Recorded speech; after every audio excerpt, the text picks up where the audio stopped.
ila hadratin Nabil Mustafa Rasulillah sallallahu alaihi wasallam wa ala alihi wa azwajihi wa dzurriyyatihi wa qurbatihi wa ali baitihi wa ashabil kiram wa ila jami'il anbiya wal mursalin wal awliya wa syuhada wa salihin wa tabi'ina salihin ila yaumiddin wa ila abaina wa ummatina wa azdadina wa masyayikhina wa auladina wa azwajina wa dzurriyyatina wa ahli baitina wa jami'i man tabi'ana khususan jami'il fi hadil majlis wa ghairuhum lahumul fatihah.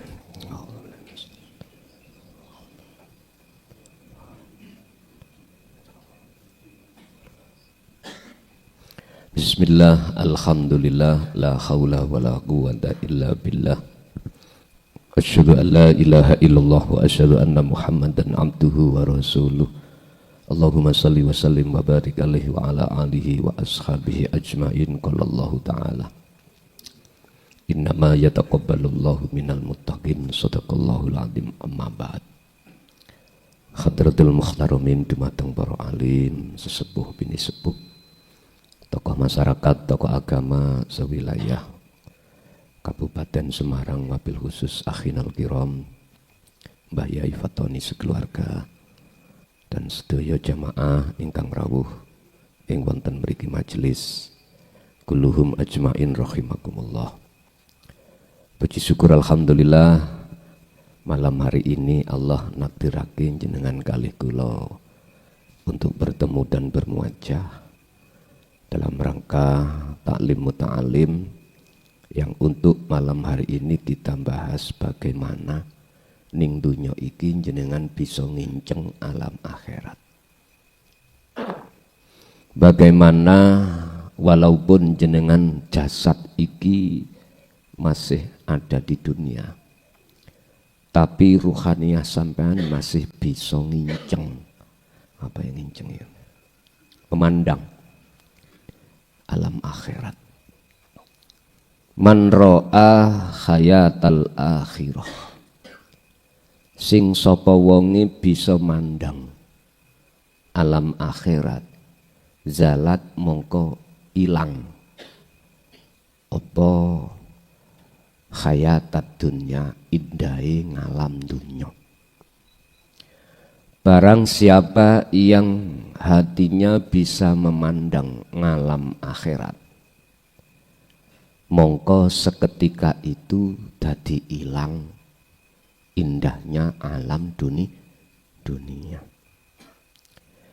Ini semua para rasul, para kekasih Allah lenggahe wonten mriku. Dan ini tidak bisa lepas dari perilaku ruhaniyah yang menata ihsannya, yang menata rasa. Gak bisa lepas. Sebab jalannya hanya lewat itu. Dalam istilah bahasa logika, siapa yang ingin bisa melihat jasad ini, indahnya alam di depannya, dia tidak boleh buta. Dia tidak boleh merem, terpejam. Baru dia akan bisa melihat sesuatu di depannya. Ini secara logis ngoten. Sama. Allah memberikan terhadap hambanya dua mata. Mata jasmaniyah dan mata ruhaniyah. Sama sebetulnya. Mata ruhaniyah jikalau ingin melihat indahnya alam akhirat, ya nggak boleh merem, nggak boleh terpejam, harus melek. Jikalau di situ ada penutup penghalang antara mata ruhaniyah dengan alam akhirat, wajib penghalang itu disingkirkan, wajib. Jalan untuk menyingkirkan penghalang antara ainul basiroh, mata rohaniyah dengan alam akhirat itu tidak terlepas dari rasa, nggak bisa. nggak bisa terlepas dari ritual-ritual yang sifat dan tujuannya adalah menyingkirkan penghalang itu. Bapak Ibu, penghalangnya ruhaniyah itu tidak bisa kita hitung banyaknya. Di antara beberapa penghalang itu, penghalang yang paling berat untuk disisihkan adalah rasa keakuan makhluk. Niki. Mengapa dikatakan sangat berat? Karena langsung realitanya kita makhluk. Padahal sudah dikatakan, bagaimana mungkin kita yang menyandang sifat Adam, terus kita mengaku-ngaku wujud itu bagaimana mungkin? Padahal sebetulnya itu wujudnya sampean kalih kula niki sebagai makhluk itu adalah cahaya Allah. Lah dari sinilah Pak Bu, letak saya maksud hal yang paling berat. Letak sangat berat untuk menyingkirkan penghalang tersebut. Kamangka Allah sudah memberikan satu statement cara untuk bagaimana penghalang seberat apapun itu bisa menghilang, itu bagaimana Allah sudah memberikan pelajaran atau cara sistematis terhadap kita. Pertama, falya'mal amalan sholihan.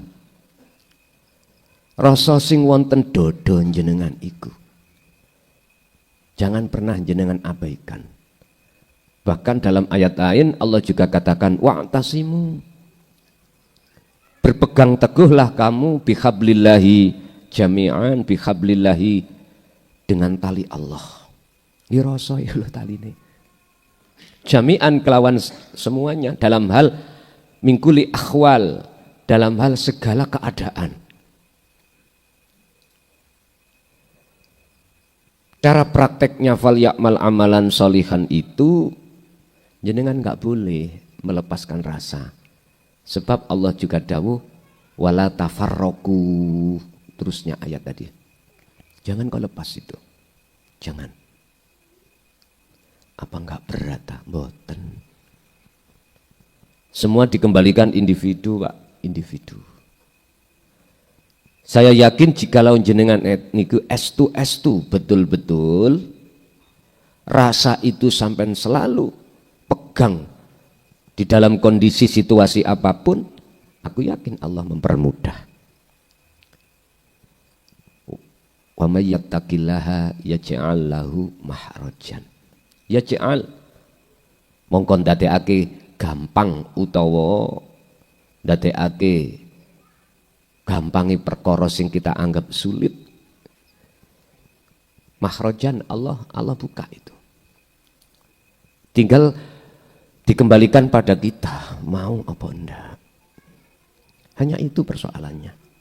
Kalau masalah berat dan ringan itu dikembalikan pada diri kita. Ingat, ketika saat Nabi Idris itu ada di surga dan diperintahkan Allah turun ke dunia lagi, Nabi Idris punya apa ya?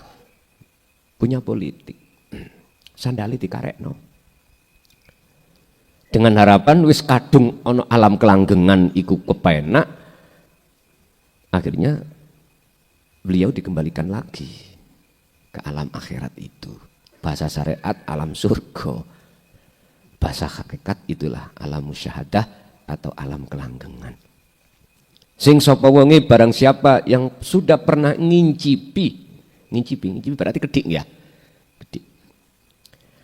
Alam akhirat atau alam surga bahasa syariat, alam kelanggengan bahasa hakikat, mongko dia akan sebetulnya enggak ingin untuk kembali ke alam dunia. Sampeyan tekokilah Nabi Adam. Penak ndi waktu zaman beliau tasik wonten surga kalih ana donya, sampeyan tekoki. Mesti jawab ini anak surga.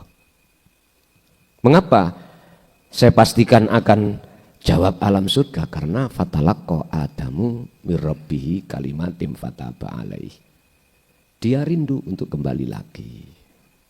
Dia rindu. Akhirnya Allah memberikan syarat. Apa syaratnya? Adam harus fatalaqqa, harus menerima kalimat. Kalau kalimat boleh saya terjemahkan ya dikirasa niku Pak. Bahasa kitab Sirul Asrar, bahasa Qur'annya la ilaha illa anta. Baru sambung niku mungkin. Baru sambung. Tekan nopo sing dimaksud niku. Bapak Ibu, mengapa saya katakan zalat hayata dunia? Hilang keindahan alam dunia. Karena jenengan bisa membedakan karena sudah pernah ngalami alam dunia itu bagaimana indahnya, alam akhirat itu bagaimana indahnya. Saya mengatakan alam akhirat itu pun dibayangke apa sing dibahas oleh golongan saudara kita di AM niku lho, mboten lho nggih. Mboten. Yang kula maksud alam akhirat itu adalah maqam musyahadah, maqam ma'rifatullah yang disebut ihsan teng mriku. Dalam surah Ar-Ra'd ayat 28 Allah mengatakan alladzina amanu. Orang-orang yang beriman itu hatinya mengapa kok yo anteng indah damai. Bisa bab apa? Dzikrillah. Sebab mereka itu memegang tali Allah. Ala bidzikrillahi tatmainnul qulub. Jadi mereka beliau-beliau itu bidzikrillah. Bisa menemukan kedamaian, bisa menemukan ketentraman jiwa itu, enggak mengenal gelisah, susah dan lain sebagainya seperti di dunia ini disebabkan bidzikrillah. Qulubuhum, hati beliau itu dikatakan hati yang damai, indah, bidzikrillah. Sebab dia selalu memegang tali Allah. Sehingga ditaukiti Allah ala bidzikrillah tatmainnul qulub. Ingatlah bahwasanya hanya dengan Anda ini mengingat Allah, berzikir atau memegang tali Allah, itulah hati akan menjadi damai. Bukan zikir yang dimaksud itu diucapkan di lisan, itu bukan. Bukan yang diucapkan di hati dengan bahasa lafaz, bukan dengan bahasa suara, bukan rasa yang ada di dalam diri Anda niku sampean bangun, sampean gugah, tangekno. Carane yo rasakan kehadiran wujud sejati di dalam diri. Iku sebetulnya wahwa wujudullah. Sebab fikul limukawwanat iku ing dalem saben-saben makhluk, ya termasuk jenengan kali kula niki.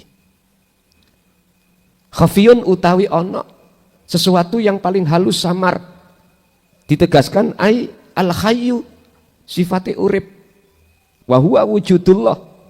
Itulah sebetulnya wujudnya Allah. Mbah-mbah kita dulu itu sederhana Pak nek ngomong, nek dawuh niku ya kuwi kudu kenal uripmu. Ngoten ya. Kuwi kudu kenal uripmu. Urip ning dalam diri kita itu lho Pak maksudnya. Lah, cara untuk bisa mengenal dan bertemu terhadap hidup di dalam diri kita itu bundelane itu dengan rasa. Itu kuncinya. Dengan rasa. Dalam ayat lain surat Al-Ahzab tentang rasa itu Allah dawuh, dzikron katsiran fasabbihuhu bukratan wa asila. Tidak mengenal waktu, tidak mengenal tempat atau keadaan. Peganglah tali itu, wahai orang-orang yang beriman, berzikir, ingatlah kau pada Tuhanmu, dzikron dengan sejati ini dzikir katsiran turkan akeh. Sebanyak-banyaknya, artinya fasabbihuhu bukratan wa asila. Kita harus selalu menjaga jangan sampai pernah dalam hati ini muncul aku nih makhluk, titik. Lah bisanya jaga di situ, zikir rasa niki sampean kembangkan. Ada di situ. Sebab kelawan zikir rasa atau sirul asra inilah la ilaha illa anta, Anda akan sampai la ilaha illa ana. Baru kepanggilnya di situ. Zalat khayatat dunya, seketika itu keindahan alam dunya iki wis boten wonten. Tak simpulke berarti alam akhirat iku ya di dunia ini. Bagi siapa? Bagi mereka yang bisa nginceng, mengintip. Apa mengintip ya? Mendingkik nih lho, Pak. Mengintip alam akhirat. Sehingga kami terinspirasi dengan salah satu hadis Rasulullah, ad-dunya mazra'atul akhirah. Niki. Dunya iku minangka tanduramu akhirat. Berarti hadis ini kalau boleh saya jabarkan, alam akhirat itu ya ning alam dunya iki.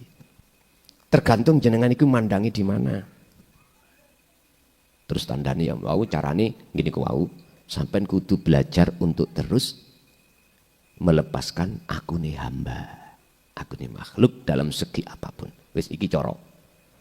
Terus tondo, kalau jenengan ini nanti dikatakan sudah nginceng alam akhirat bagaimana? Tadi saya katakan zalat khayatat dunia. Indahnya alam dunia saat itu juga akan hancur. Akan hilang. Maksudnya kalah indah. Bapak Ibu, lewat surat Ar-Ra'd tadi 28 tondone adalah tatmainnul qulub. Hati sampean tidak mudah goyang dengan kondisi apapun. Gak akan pernah mudah gelisah atau goyang. Minta thiri dunia, dari pengaruh-pengaruh dunia. Karena Anda sudah tidak memandang pengaruh dunia. Anda sudah bisa menerombol alam akhirat di dalam dunia. Liman kana yarjullaha wal yaumal akhirah. Bagi orang-orang yang hatinya sudah ada keinginan untuk melihat alam akhirat, dia tidak bisa lepas wa dzakarallaha katsiran. Tidak terlepas dari zikir. Ini kan Quran toh. Al-Ahzab 21. Dan ini sekaligus yang telah diteladankan Kanjeng Nabi terhadap kita. Cuman banyak gayanya kita sebagai umat Kanjeng Nabi, iku hanya wawasan akhirat itu sok, ngoten. Sok iku apa? Besok. Ning kono mengki wonten bidadari. Nek miturut cerita, iya ta ora ngono lho ya. Ora padha-padha ora tau ketemu. Padha saling ngomong, ceritane iku bidadari nek ngelek iku idune ketok nang gorokan mudhun. Iya ta. Sing cerita ambek sing diceritani padha gak ruwe. Lah ngene apa iso saged dibenarkan? Wis, tak ngurus iku wis. Saiki ngurus mek ngene tok. Piye carane? Bagaimana caranya jasmani sampean iki ning donya? Terus meripat roh sampean bisa nginceng alam akhirat ning donya iki. Itu yang terpenting. Sebetulnya kiasan-kiasan cara-cara di dalam Al-Quran itu komplit dan sering dibahas oleh Allah. Tapi kita sendiri sebagai manusia yang tidak mau memperhatikan. Tadi saya katakan syaratnya yang loro. Siji, falyakmal amalan solihan. Ruhaniyah ini jangan sampai melepaskan diri dari zikir rasa. Wes siji. Nomor 2, wala yusyrik bi ibadati rabbih ahada. Jangan pernah Anda itu mempunyai dzon, bahkan iktikad, keyakinan sing agawe iku makhluk. Jangan. Entah makhluk kita yang melakukan atau makhluk lain yang melakukan. Jangan. Sebab ayat ini sebagai syarat ruhaniyah jenengan itu tidak terhalang dari sesuatu. Wala yusyrik fi ibadati rabbih ahada. Ojo sekali-kali ning jero dadamu, di dalam dada kita itu ada wujud sakliyane Allah. Bahasa sederhana, jangan pernah jenengan punya dzon, prasangka, bahkan iktikad, keyakinan bahwasanya yang melakukan itu kita makhluk. Dalam hal napa mawon lho Pak, tanpa kecuali. Lah inilah yang dimaksud man ra'a akhirata zalat hayatad dunya. Barang siapa yang bisa menginceng melihat alam akhirat, maka alam dunia ini seketika itu akan sirna indahnya. Wis mboten kepencut sampean. Sudah tidak terpengaruh lagi dengan gebiarnya dunia, sudah tidak. Tergantung jenengan masihkah tetap waqtasimu bihablillahi jami'a wala tafarraqu atau tidak. Si tetap jenengan pegang teguh tali Allah dzikir atau tidak. Itu. Pertama sampean sudah pernah diperlihatkan Allah alam akhirat, yaitu alam kelanggengan, mesti hati sampean iku tentrem. Ibaratnya bahasa guyonan. Jenengan nek duwe hajat nang bojo lho, ora iso ngadeg.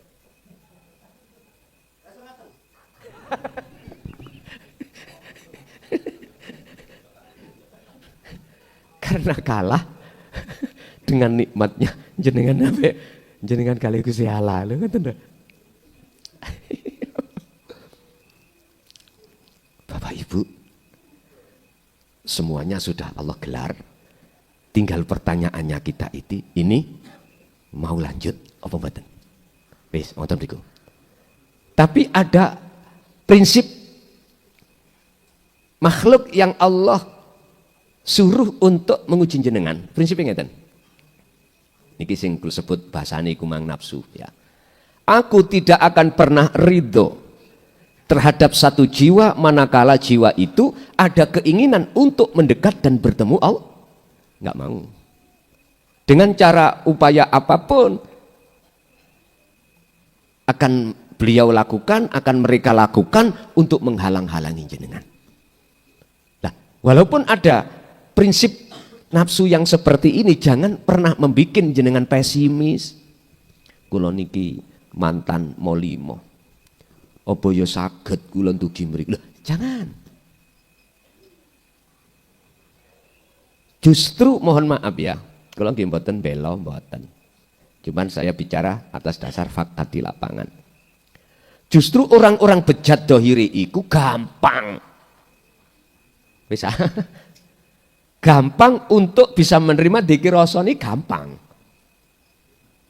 Justru kita sing kekentelen, ngerti kekentelen Pak? Kekandelen gitu. Teori-teori njaba akhirnya susah untuk mau menerima tentang pemahaman itu tadi. Dzikir yang bisa untuk sampai menerobos alam akhirat ini. Ngoten. Loh, saya bicara ini mboten omon-omon. Saya bicara 24 tahun niki fakta di lapangan kula sensus seperti itu. Tapi bukan berarti orang yang kekentalan iku ora iso ya ora.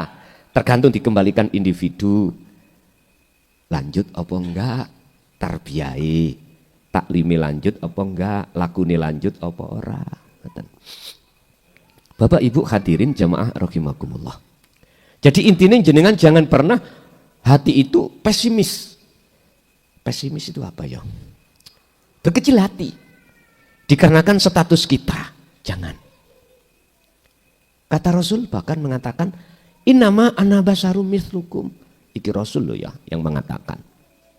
Bukan hadis tapi Quran. Aku iki padha mbak awakmu rek. Nek cara bahasa mriki ya pecak ngoten nah. Mas. Padha mbak awakmu.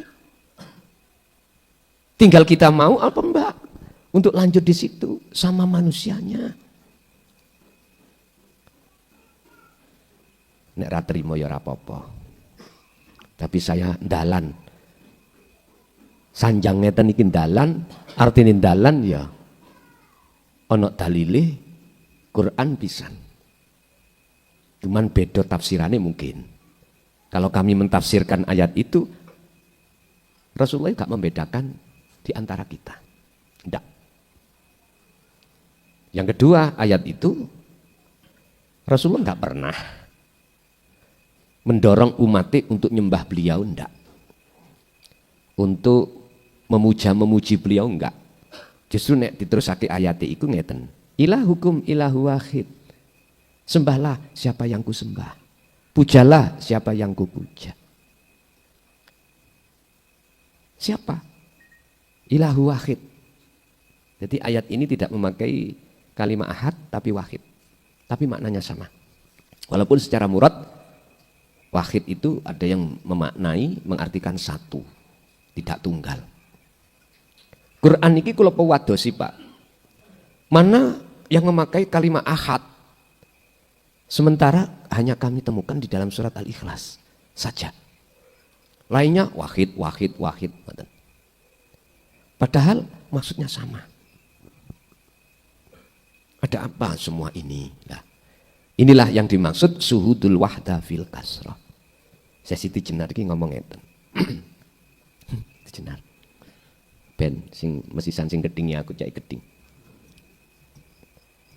Wong ngeten nih. Tingkatane ahli zuhad iku nek dipuja iku nangis. Wedi, khauf. Wedi niki kam. Nek tingkatane ahli zuhad itu ngoten. Wedi apa? Wedi keplicuk. Sebab yang berhak dipuja adalah wahid tadi, nek diturut surat Al-Kahfi tadi, ilahukum ilahu wahid. Tapi kalau tingkatannya orang yang sudah ma'rifat, detik-detik di alam musyahadah, alam kelanggengan itu Pak, malah kebalikannya, seneng. Lho apa bedanya?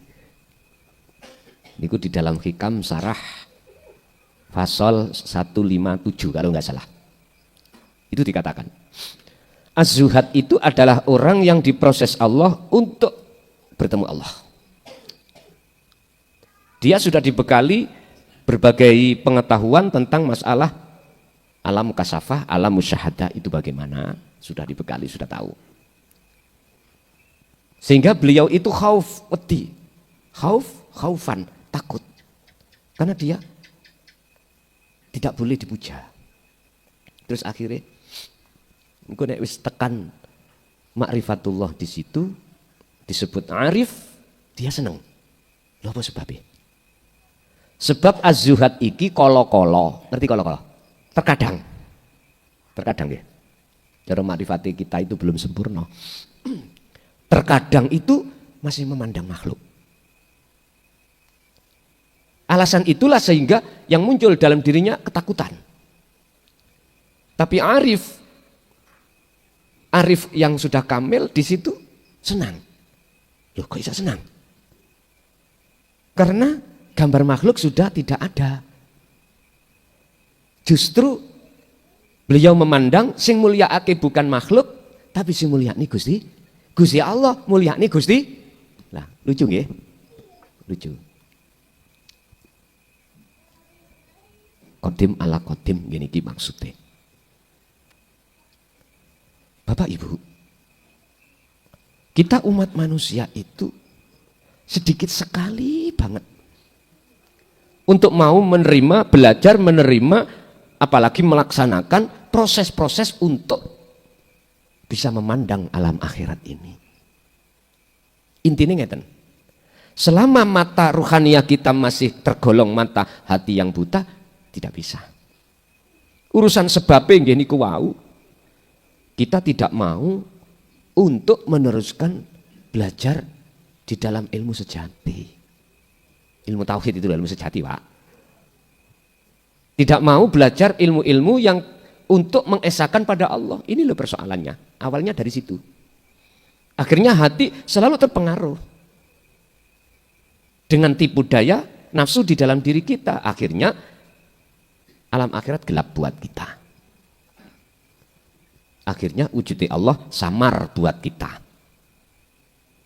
Tadi sudah saya katakan, al-khafiyyu al-khayyu wa huwa wujudullah. sak temene wujude Allah itu di dalam setiap diri panjenengan. Sing disebut suwamar mang loh.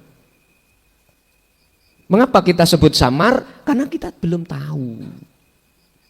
Iktikad kita, iman kita belum menyentuh ke rasa.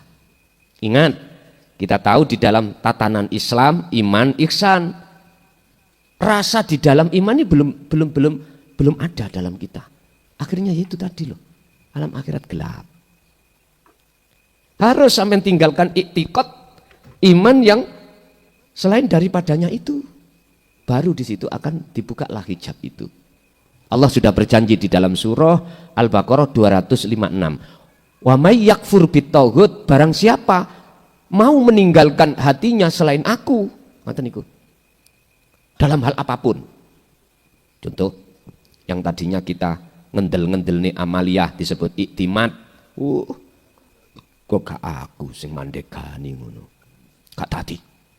Kok gak aku wiritan ini itu gak hasil. Iku iktimat. Kok gak aku saha ikhtiar koyok ngene, gak mungkin terjadi. Iku iktimat. Niki disebut tauhid nih menurut ayat ini. Tauhid nek cara makna murad berhala. Iku berhalane ati. Gini ki sing nutupi. Dalam segi apapun jenengan yakfur bit tauhid harus meninggalkan iktikad ngaku-ngaku. Siapa yang mau tinggalkan ini maka wayu mimbillah. Betul-betul iman sampai dadi ihsan. Betul-betul jenengan ini bisa melihat alam akhirat. Kalau sudah ada di sini, bagaimana terusnya ayat? Faqadis tamsaka bil urwatil wuthqa lam fisomal. Pegang dengan erat tali ini. Tali yang bisa menyingkirkan tauhid di dalam hati sehingga nyatalah wujudnya Allah. Jadi makalah khafiyun itu sudah tidak berguna bagi jenengan. Allah sudah tidak samar. Inilah hakul mubin. Wujud inti. Kata Syekh Tisidinat, yo aku iki Gusti Allah. Bukan aku makhluk loh, bukan aku Siti Jenar. Maksudnya di situ. Oleh karena masyarakat itu tidak mengerti siapa sebetulnya aku Allah, oleh karena masyarakat memandang makhluknya, maka menerka masyarakat ini, Siti Jenar ngaku-ngaku dadi penger, ini parah. Padahal tidak, padahal maksudnya tidak di situ. Itulah Pak, kita sebagai masyarakat atas ketidaktahuannya itulah tidak mau tanya, langsung menghukumi. Ini yang menjadikan rancu antara hukum syariat dan hakikat seakan-akan boleh tabrakan. Ini mestinya masyarakat itu harus tanya, Kanjeng Syekh, maksudnya aku Allah itu bagaimana? Kanjeng Syekh umpama ditakoni ya dijawab, wong belum dijawab sudah bentak-bentak. Belum selesai makalah dalam satu ilmu tasawuf disampaikan sudah dihukumi salah. Ini persoalannya. Akhirnya jadilah salah faham. Nek wis dadi salah faham, lebih konyol lagi dikembangkan di tengah masyarakat. Ajaran Siti Jenar itu wis. Lho kula bukannya bela lho. Saya ngomong sak temene. Bukan berarti saya membela saudara saya yang sudah terlibat di dalam ilmu sejati. Enggak. Saya bicara atas dasar kebenaran yang kami ambil dari hujah Al-Quran. Cuman gaya sampean kali gaya kula olehnya menyerap ayat, beberapa ayat itu beda. Jenengan dari sisi muhakamah, saya dari sisi mutasabihah. Anda dari sisi syariah kulit, saya dari sisi hakikat isi. Ini coba ayo disinkronke. Coba ayo dingen. Kalau posisi kita itu kebenarannya di mana?